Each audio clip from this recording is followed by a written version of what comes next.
د احمدشاه بابا د سفرونو هدف مذهبي نه بلکې د افغان ملت له ملي ګټو څخه د دفاع لپاره و. احمدشاه درانی اوس د خراسان او د افغانستان پاچا دی. د هندوستان نیول ورته اسانه دی. اگر احمدشاه بابا از شرف و ناموس و هستی مسلمانان هند دفاع نمیکرد شاید تخم اسلام از آن کشور جاروب میگردید. دوی زما له خزانې خپله برخه غواړي چې په اصل کې هم د دوی په هلو ځلو مې ترلاسه کړې ده او اوس یې د دوی سره شریک نه کړم نو انسان او خدای دواړو ته ملامت. دی د سیاسي نبوغ خاوند که هم یو نظامي سړی و مګر نرم او اصل اسوند خوی درلود او تورمپوري چې شونې ده پر جنگ هغه جوړې ته ترجیح ورکوله. احمدشاه یو له هغو پاچاهانو څخه هم و چې د ښځې مقام ته یې درناوی کاوه. د درناوی بهترینه بیلګه یې د نادر افشار د خانومې ساتل. دا ونه چې تاسو وینئ دا هغه د قومندې سیمه ده. احمدشاه بابا به د دغه ونې ونډې کوربه ډاکټر صاحب داود جنبش دی چې هغه ته په ډېر درنښت سره بلنه ورکوو چې دریځ ته ولاړ سي او د سټیټ چارې سمبال. ډاکټر صاحب داود جنبش.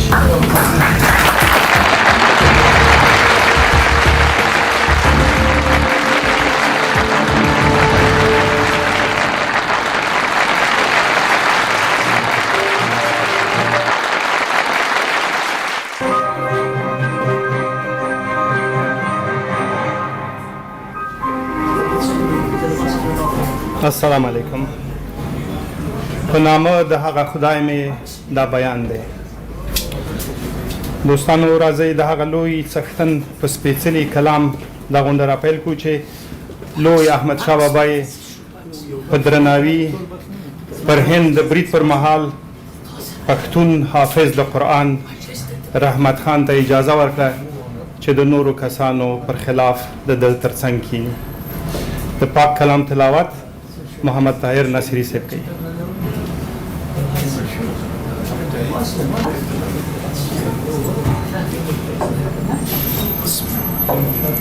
أعوذ بالله من الشيطان الرجيم.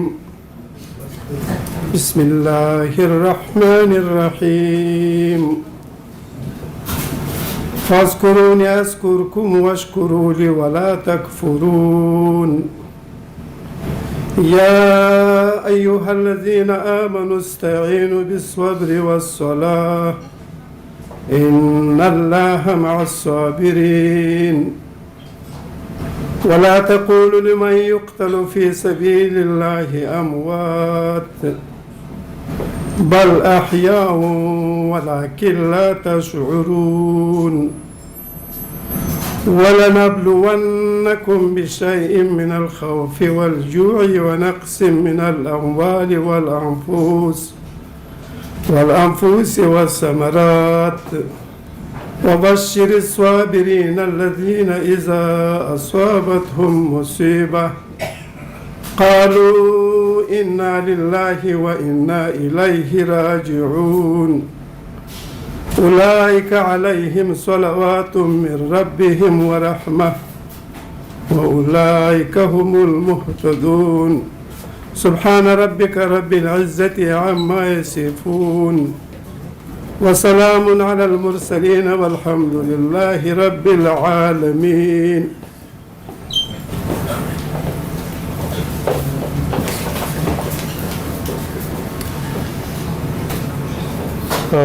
اجازه راکړئ عزیزانو د هغه علمي سیمینار رسمي پرانستنه اعلان کړم چې د سیمې د تاریخ یوې مهمې پیښې او د هغې د بېلابېلو اړخونو څېړنې ته ځانګړی شوی دی. البته په ځای به وي چې د خبریال ډاټ کام مشر زموږ همکار مخکني د بي بي سي همکار او زموږ ملګري میرویس افغان ته مننه او قرباني وایو د دانډیوالانو ته په تخنیکی برخه کې چې دا امکانات جوړ کړل چې دغه سیمې تاریخي پیښې د یاد لپاره او د هغې د بېلابېلو اړخونو د څېړنې لپاره سره راټول شو. البته ګډونوال به هڅه وکړي نن ماسپښین د مقالو په اورولو سره د پانیپت د مشهورې جګړې د 250 کال د پوره کېدو په پلمه د 18مې پیړۍ د دغه پړاو پر پیښو د ستر ټولواک احمدشاه بابا غازي د لارښوونکې ونډې جاج هم واخلي. په تاریخ کې د فرد ونډه یو مهال او په دقیق ډول د شوروي پلوه ایډیولوژۍ تر نفوذ وروسته هیڅ بلل کېده او ټینګار د پرګنو پر جوړونکې ونډه و. خو کېدای شي ځینې دوستان زما د خبرې سره موافق نه وي، خو زه ډاډه یم چې د نن ورځې په بهیر کې به یو ځل بیا د احمدشاه بابا په بیلګه کې جوته شي چې که د فرد لارښوونکی رول نه وي نو پرګنې په خپل سر د تاریخ د جوړولو واک او ځواک نه لري او یا یې نشي درلودی. ایجاد افغانستان برخلاف ادعاهای عده‌ای از خودکشان بیگانه پرور که همه روزه با استفاده از تکنولوژی معاصر و گونه‌های مختلف به خورد خوانندگان داده می شود یک تصادف تاریخ نیست. به هم پیوستن مجدد مردمان با هم بافته این خطه بعد از سالیان متمادی فروپاشی یک ضرورت تاریخ بود و مانند هر روند دیگر قانونمندی‌های خود را داشت.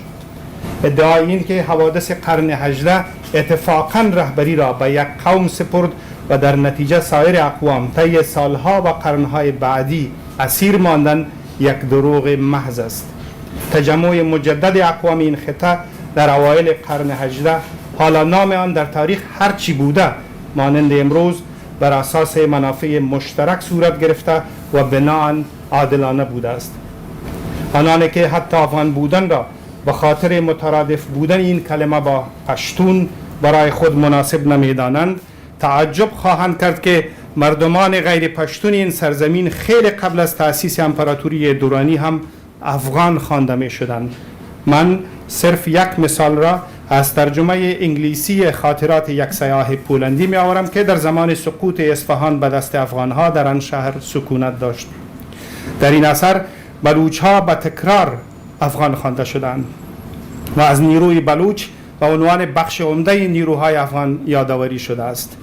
در صفحه 60 ترجمه انگلیسی آن ترکیب افغانهای هزاره آمده که نشان می دهد این اصطلاح در آن وقت برای تمام اقوام افغانستان به کار می رفته است. مهمتر از همه در صفحه 63 همین کتاب از مبارزه مشترک اقوام افغان من جمله هزاره ها در شکست نیروهای تازه دم فارس ذکر شده است. متن انگلیسی آن چنین است. یو پاراگراف در تلوالم فقط در مثال په توګه بیا ودرته. When the Hazaras heard the Persian troops were approaching, they sent immediately to implore succor from Mahmud, who without delay sent them auxiliary forces. معنی دا چې کله وای هزاره واوریدل چې د فارس نوې ځواکونه ور رسیدونکي دي، دوی محمود هوتک ته استازی ور واستاوه هزاره و او لاغنه د فارسیانو په مقابل کې مرسته وغوښته چې هغه هم اضافی ځواکونه د دوی مرسته ته ور واستول. در رابطه با همین مطلب سیاح مسیحی نوشته است که هزاره ها با وجود شیعه بودن با شاه سنی خود محمود هوتک در مقابل شاه شیعه فارس صفوی ایستادند. یعنی مذهب او قوم مطرح نو، افغان واله او افغانیت مطرح و په هغه وخت کې چې ځینې کسان تاسو بل لوستي وي په بېلابېلو برخو کې کوشش داسې شوی دی چې د دې نه انکار وشي او د قومونو همدا پیوستون سره له دې چې د نادر قلي څو کلنې دورې د لنډ مهال لپاره پرې کړ د احمدشاهي امپراتورۍ د ټینګېدو په درشل کې بیا ټینګ شو او د یو نوي پیل اعلان کړ. نن د همدغه پیر د یوې پیښې د دغه ستر پیر د یوې پیښې پر ارزښت غږېدو لپاره دلته راټول شوي وو. البته مقالې، پیغامونه او مختلف سمی او بصري اسناد دلته شته. تاسو به چې په ځانګړي ډول ځای لري خپل ګران دوست او همکار اسماعیل میاخیل نوم واخلم چې دوی د غونډې په بهیر کې د سیمینار په بهیر کې مرسته وکړي چې د تخنیکی وسایلو په کارولو سره د غونډې هغه ارزښت او د اهمیت نور هم ډیر کی. د پیل نه وړاندې مخکې د دې نه چې د مقالو برخې ته ورشو او فکر کوم چې په علمي مقالو کې په علمي سیمینارو کې مشکل همیشه دی چې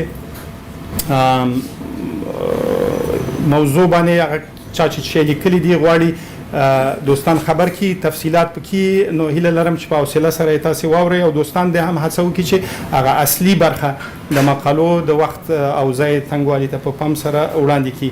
نو د دې لپاره چې دا غونډه داسې یو د مشرتابه یا د ادارې یو دلګۍ هم ولري نو زه به دوه دوستان د ستاسې په استازیتوب بې له هر ډول د ملاحظې نه هیله ترې وکړم چې دلته تشریف راوړي او په هغه ځای کې د غونډې د سمبالښت کې ما سره مرسته وکړي. پوهان ډاکټر صاحب رستار ترکی او صفیه جان حلیم. ډاکټر صاحب ترکی.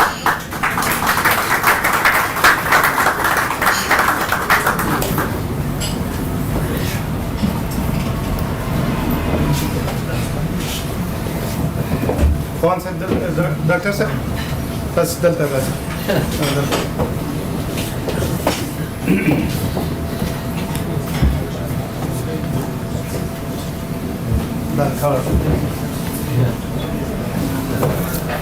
کوم خاص وړاندیز خو نشته د غونډې د پرمختګ په برخه کې چې څنګه پرمخ لاړ شي یا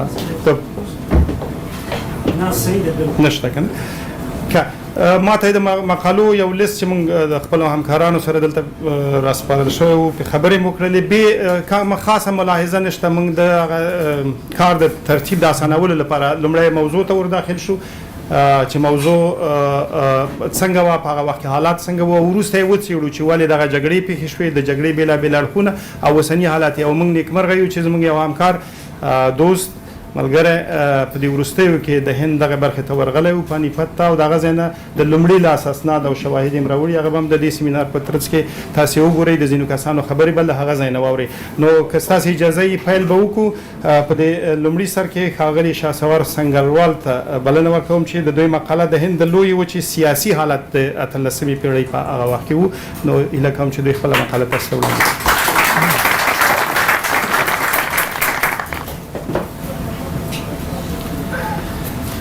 بسم الله الرحمن الرحیم. د درنو دوستانو په اجازه لکه څنګه چې جمهور صاحب ویلي زه هم په خپل وار ټولو هغو دوستانو ته چې د نننۍ غونډې تابع کړې مننه کوم په سر کې د افغان صاحب نه او کومه مقاله چې تر کوم عنوان لاندې ما ته راسپارل شوې چې هغه د احمدشاه ابدالي د برید نه د مخه چې په هندوستان کې سیاسي حالات څه ډول و په دې هکله دی تاسو توجه ورته راوړم.